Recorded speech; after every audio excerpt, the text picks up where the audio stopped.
Hey loves, I'm so happy you're here. I hope you're seated and ready to learn and grow with me. Whether you're a firstborn or just someone with that same kind of drive, I'm here to build a space where we can grow, stay motivated, and push each other to be our best. Today, I want to talk to the ones who've mastered the art of saying, "It's fine," even when it's definitely not. The ones who always minimize their needs, whispering to themselves that it's no big deal. You might be the one who constantly says, "I can handle it," even when your soul is just begging for rest. Or maybe you're the one who stays quiet when something hurts, afraid that speaking up might make you look too needy. If that sounds like you, I see you. And I want to tell you something important. What you're doing isn't a sign of weakness. It's a form of protection. Most people who live this way learned it very early on. For many firstborns, it starts when they're young, when responsibility came knocking way before they were ready. We think that by being the easy friend, the undemanding partner, or the self-sufficient child, we are making ourselves safer. The logic goes something like this: if I don't have needs, I can't be a burden. And you learned that love often came through being dependable, being the strong one. And over time, you convinced yourself that needing less made you easier to love, that staying small kept you safe. But that safety came at a cost: the quiet, creeping habit of self-abandonment. You stopped asking yourself, "What do I need?" You stopped admitting, "I'm tired." You stopped being human and instead tried to be everything for everyone else.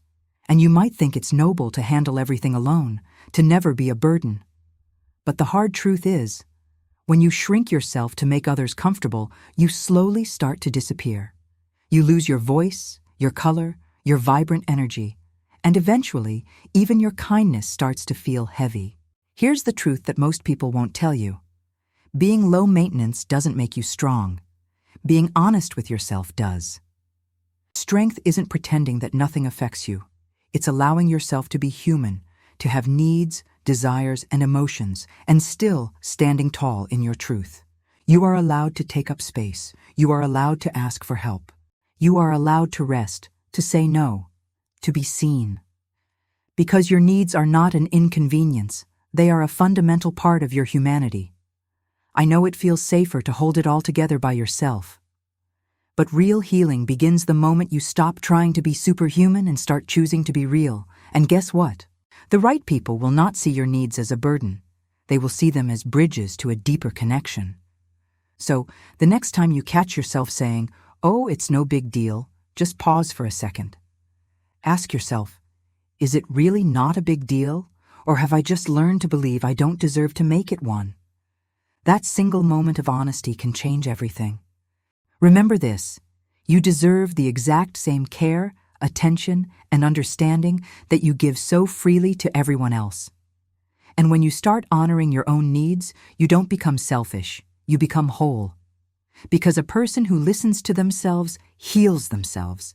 And when you heal yourself, you heal everything around you. So, take a deep breath. Listen to what your heart is asking for. And for once, don't silence it. If you learned something new in this video, stick around and hit that subscribe button.